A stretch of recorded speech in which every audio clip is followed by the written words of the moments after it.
You're listening to the Name Drop podcast, where we reveal the industry experts and brilliant founders behind the marketing campaigns and brands you know and love. In a world where things change fast and marketing is the opposite of static, we are here to reveal the marketing geniuses and how they find their inspiration, hoping to inspire you along the way. Hey guys, welcome to another episode of the Name Drop podcast. Today we're going to be sitting down with a really interesting guest who's going to be sharing her takes on all things data. From data ethics to customer strategy, there are so many awesome takeaways from this episode. I hope you guys enjoy it. Hello. Hi. How are you? I'm good. I'm really good, yeah.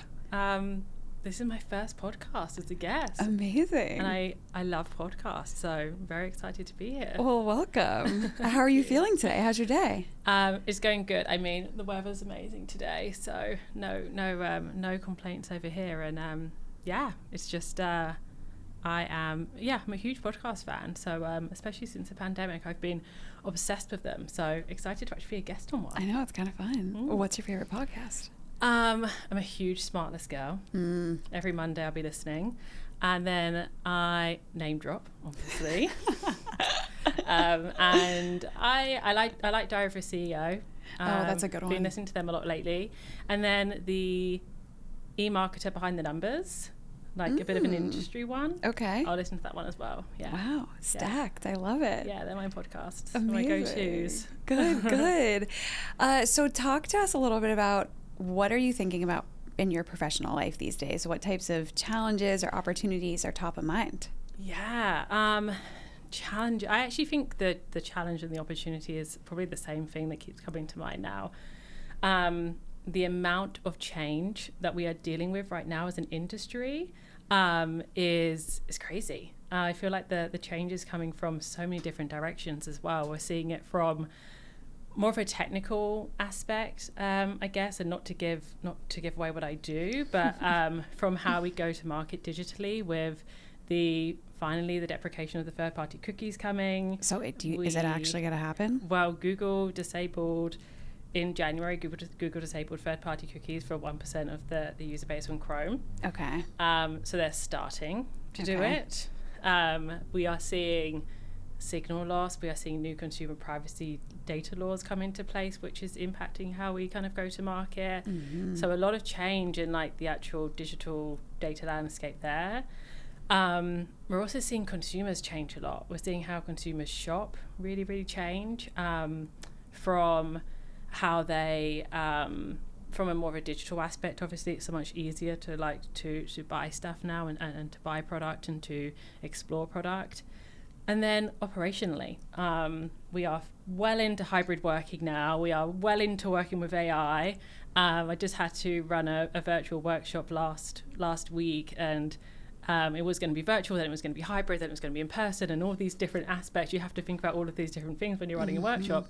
I think the biggest phrase that we're hearing right now is just, what got us here in the last 10 years isn't going to get us there. So I think it's how we navigate this change, and the marketers who are really embracing originality, I think, will be the ones who come out successful. So it's a bit of a challenge and an opportunity, I would say. For sure. Yeah.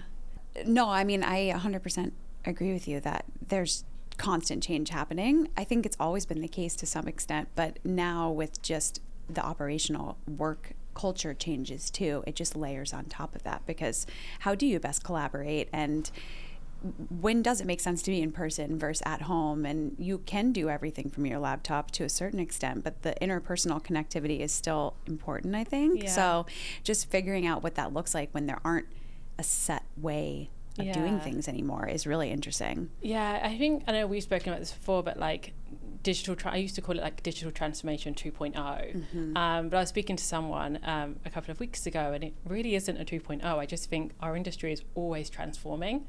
We're in a constant digital transformation. The last couple of months, I would say, and I think going to 2024, it's just going to be a very substantial change, just because it is coming from so many different directions. Yeah. I think we just have to kind of buckle up and do some new stuff, which is exciting, right? I agree. So brag about yourself a little bit. What are you great at? Oh, bragging. I'm not great at bragging, I will tell you that. I know. You should be though. It's hard. It's a hard one. Well, talking about change, I am good at embracing change. I think I have a bit of a fearless attitude to jumping into the deep end when change is coming, and also instead of kind of being intimidated by it and overwhelmed by it, seeing the opportunities to seeing where the opportunities are going to be and where the positives can be as well. And having that mentality has allowed me to work and live in 3 of the best cities for advertising: New York, LA, London. It's allowed me to work on some of the most, biggest, amazing clients. It's allowed me to work with some of the smartest brains in the industry. So I think not shying away from it and really kind of like jumping into it, I'd say that's kind of one of my biggest strengths. I agree with that. Thank you. And it takes confidence to throw yourself into those types of situations too. I think so often people are worried about it not working out, so they hold back, right? Or maybe the fear of the unknown is too great. But in this space, there's always unknown. So everyone's facing that. Yes, it is. It's an art and a science industry, isn't it? For sure. And it's also a test and learn industry. I think, obviously that's from a personal perspective, like jumping in, but, brands who jump in to test new things and learn quickly, that they're the ones that are doing really well. And I think you can do that from a personal aspect as well. Yeah.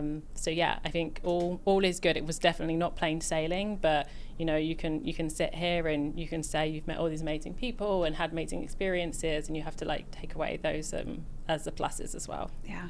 I love that. And things can always change. Yes. That's the good thing. Nothing's forever. Exactly. Or very few things are forever. Yes, exactly. Amazing.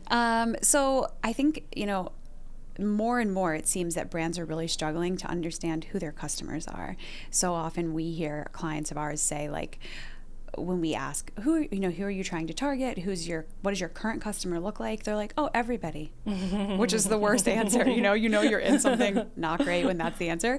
So talk to me a little bit about how you see brands figuring out who their customers are today, determining that, like, what does that look like to you?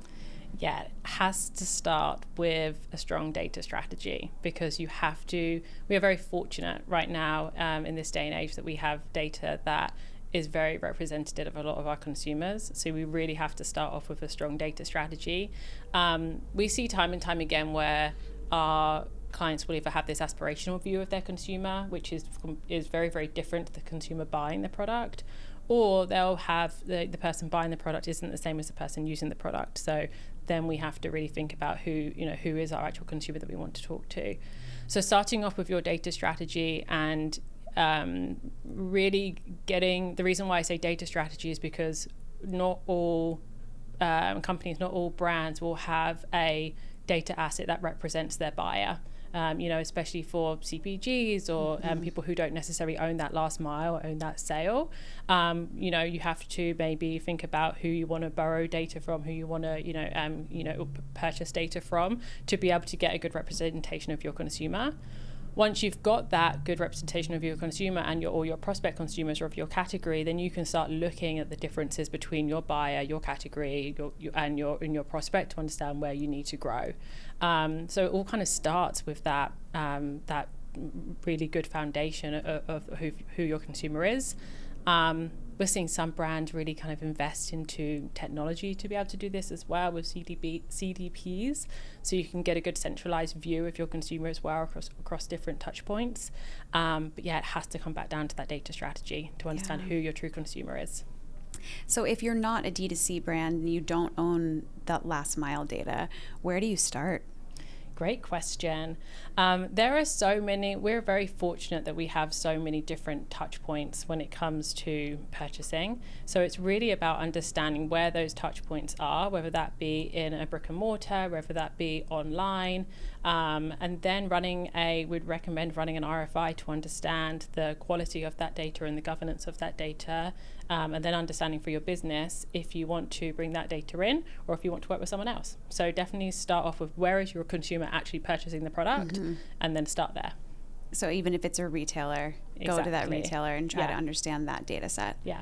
Amazing. I like that advice. Yeah. How do you think about customer strategy? So let's say, you figure out your data source, you're looking at your customers today, then what? Yeah, so customer strategy for me is understanding what is the motivation behind the consumer, why are they buying, why would they buy, why do they care about buying, and where are they buying? Because then you can start putting together and translating that into a marketing approach, and really start to activate against that. Yeah.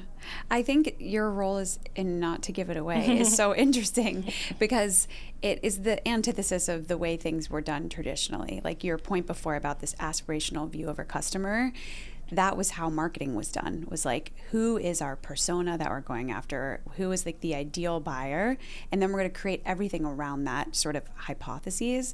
And now in the age of data that we have available to us, we can really see who actually are these people, and then kind of build up from there, which we just didn't have those opportunities before. So I think it's a really interesting bottoms up approach versus just trying to go after this theory and sort of prove if it's right or not right. Yeah, and see how often they change as well. Yes. I think a lot of times the end consumer doesn't necessarily change, and we recommend doing an audience refresh or a customer refresh twice a year. Like maybe some brands just need it annually. Obviously, if you're bringing out a new product, then you need to do it more regularly.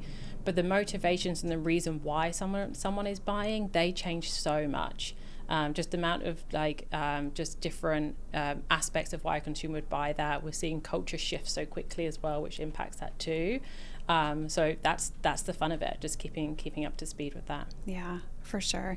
What data sources do you think that most brands should be looking at today or have access to? Do any really stand out? It's such a crowded space. Yeah. Is there any that you would name specifically?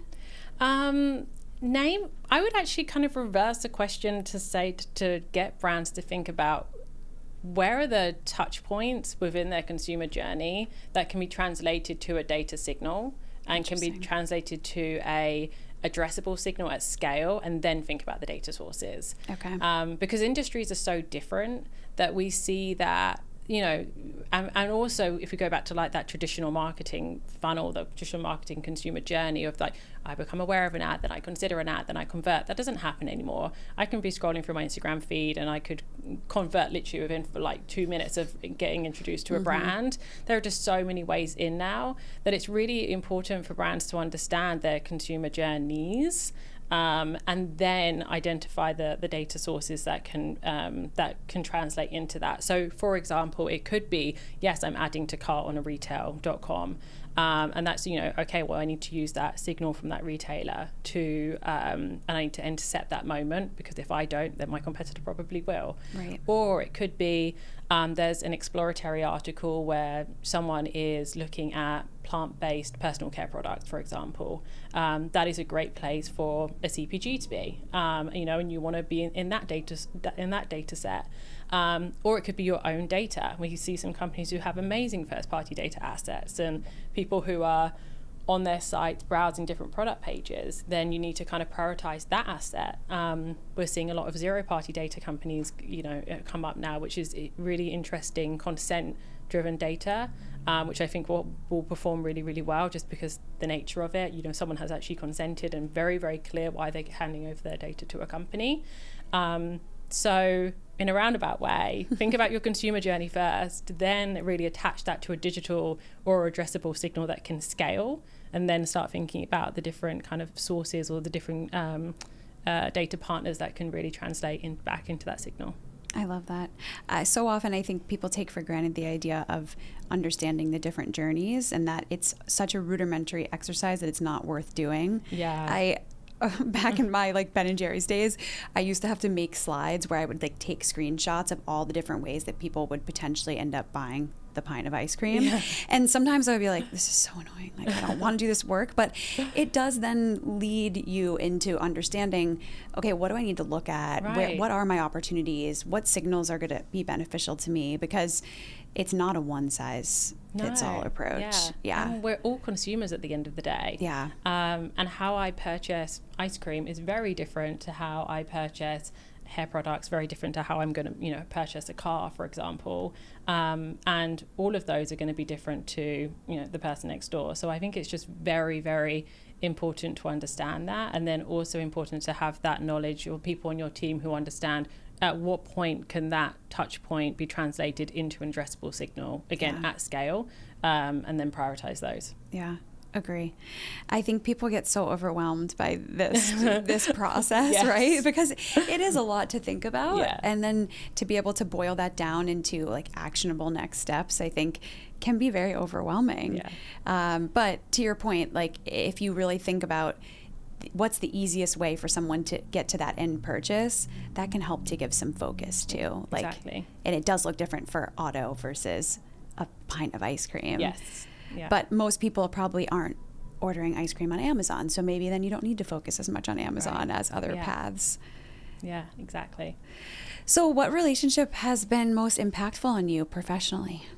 Ooh, I love this question. I've had some amazing mentors and some amazing managers, but the most impact I would actually say are my girlfriends. I have a really tight group of girls, and we are all kind of at the same stage in our careers, and whether we know it or not, I think we're all pushing each other to be better.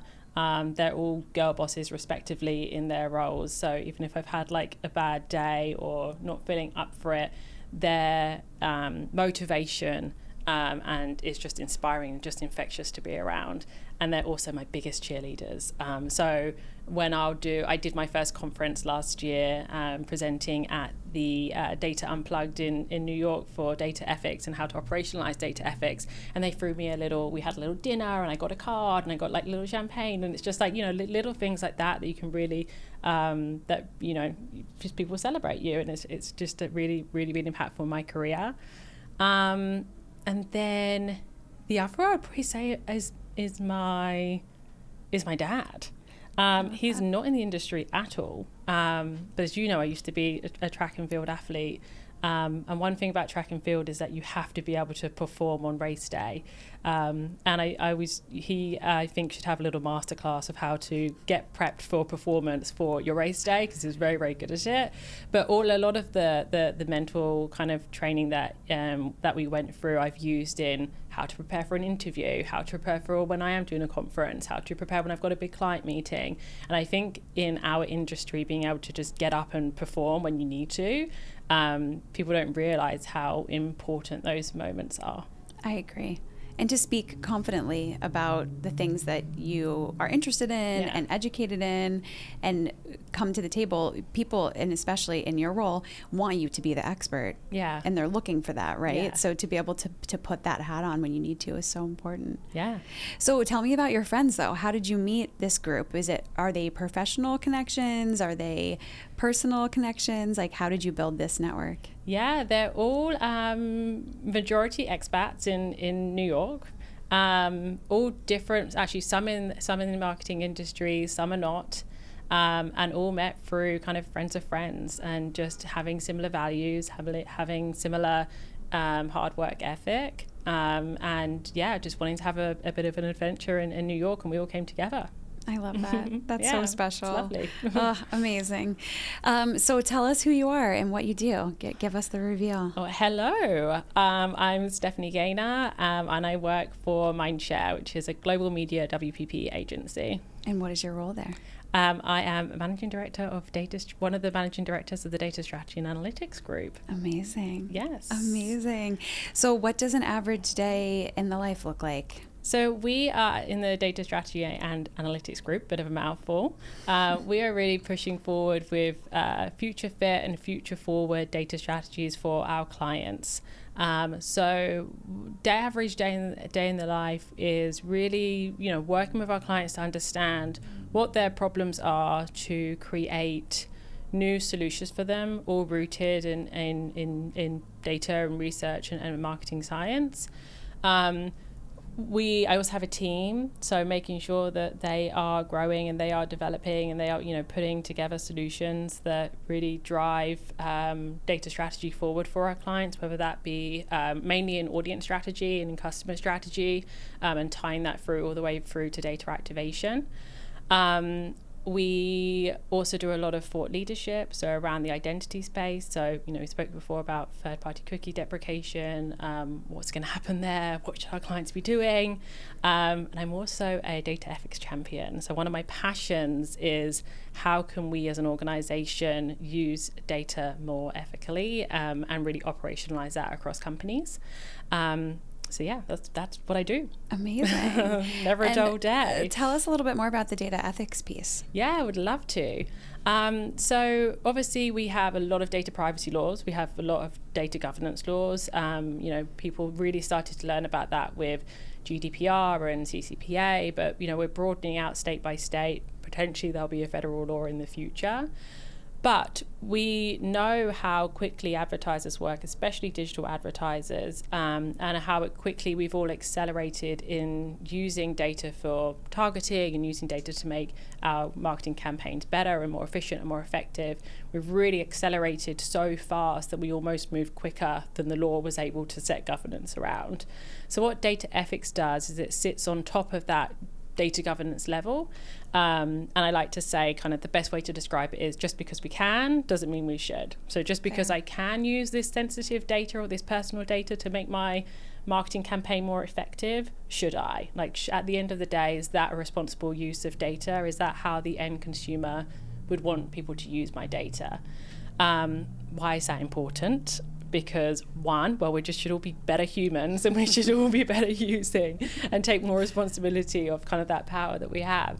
But two, we know from various studies that consumers are very worried about this now.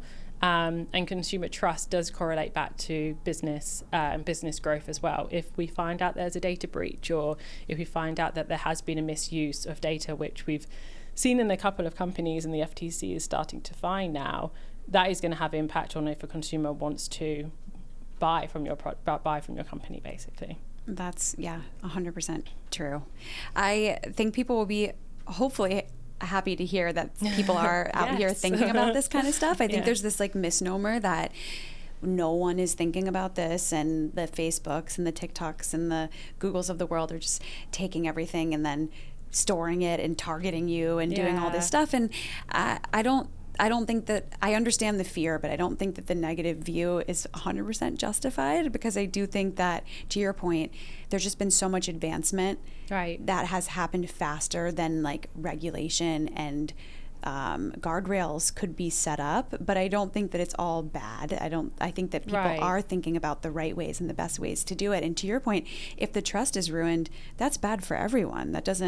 What does that equate to? So yeah, exactly. It's I think hopefully a good thing for people to hear that there are lovely people out there that are thinking about how to do this the right way. I hope so. Yeah. And I think that education has to come from within. I think we see a lot of the scary stories because of the Social Dilemma on Netflix, for example. And that was spooky, and someone who's not in the industry is going to be like, oh wow, that's how they're using my data. So people need to be able to educate, because at the end of the day, when we always look at consumer panels, everyone wants ads that are relevant to them as well. Everyone hates getting the annoying ads. It's definitely, we need to be listening to our consumer more, who have more and more or higher and higher expectations of companies. So we kind of need to do them justice. Yeah, for sure. So what is the high and the low of your current role? My high is my team have been rocking it lately. I've been really enjoying watching them grow and really kind of watching them take on challenges, stuff that they couldn't do a year ago, and they're taking them on in their stride now. So that's been really lovely to watch. I'm an athlete at heart, so I love performing. I love, getting up and doing a good client presentation and getting really kind of getting acknowledgement for it, and knowing that we really hit the mark with our response to their proposal. That's also one of the best bits. Yeah. I want to know more about your dad's prep day prep for race day. That's what I want to know about. There's a whole program, very structured, and I think it's a mixture of organization, knowing when you need to perform, and working back from that, and having, very specific, this is what we need to do this week, this is what we need to do next week. So more of the physical aspect, I would say. Okay. But then mental stuff as well. A lot of visualization, And this was, years and years ago, Right. before like mindfulness and stuff like that. So I used to be able to, so I was a sprint hurdler. I used to be able to run my race in my head at the same exact time that I would be doing it normally physically. So he would like say, on your mark, set, go, do a stop clock, and I would run my race in my head and tell him when I was finished, and then it would be the same time. So really mastering that visualization. And then just getting prepped up for race day, having your hype song. So now whenever I go to like a big meeting or like a big conference, I'll have my hype song. It's just little things like that. So I'll get him to do it. He's retired now. I'll get him to do a masterclass. Yeah, I think he needs to. What's your hype song? It varies. This is very, very cringe. The last time I did a big client meeting, I was obsessed with the Little Mermaid part of your world. That's your hype song. That's amazing. And I was like listening to That's that. amazing. Yeah. Hey, you never, sometimes you just the don't know what's random going to hit things- you. No, you don't. No. You really don't. I love that. I also ran in high school and different phases of my life, and my early coaches had us do visualization as well. And Right. and it was before that was like a thing. Yeah. Now it's like everyone's manifesting and visualizing their lives, and it just happens. But you would visualize your race and how you would feel at certain miles or hills or whatever might be coming up in the course. I think that's really cool. I do think it's important because if you are picturing positive things happening and winning and achieving certain goals, they are more likely 100% to happen. Being able to perform under pressure, that is something that everyone has, and it really does separate the winners and the losers, I guess. Yes. No, I think so. So what's the low of your role? The low is when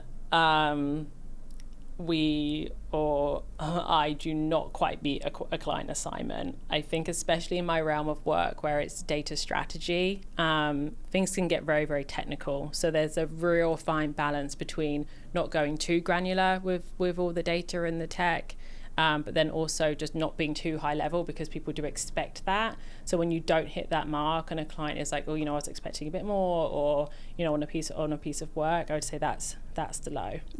Yeah, it happens. Yeah, and you're in a very undefined space too. So what the standards and expectations are, I think, are not super clear. Yeah, and very different as well. Yeah, client by client, you have to really navigate that. For sure. Did you think at 21 you'd ever be in the role that you're in now? My role definitely wasn't a thing when I was 21. So no, but I always knew that I would be in a fast-paced environment. I love being around passionate people, and I think being at an agency, you're always around passionate people. I knew I wanted to work in a big city, so I think I knew the environment. I knew I wanted to kind of work with people, I guess, with the end product being people, which I guess it kind of is with advertising. But no, I didn't even know what data strategy was probably when I was 21. Yeah. I mean, I am one of the reasons why we wanted to do this podcast at large was to kind of showcase all these different paths that you could take within marketing and advertising. Yeah. I think so often people think it just looks a certain way, but I think your role now is a perfect example of like a very specific and complicated area of marketing that you can specialize in and build a skill set in and talk about everything from data ethics to customer strategy, and that there's way more in it than just creating a social media post. Like there's so much more that we can be doing and are doing today. So I think it's interesting, but also it did not exist 10 years ago. It didn't exist 5 years ago, which is crazy to think about what's going to come next. Right. Like what's going to be the next role. Yeah. So what would be your biggest piece of advice you'd give someone who's interested in getting more into the data and analytics side?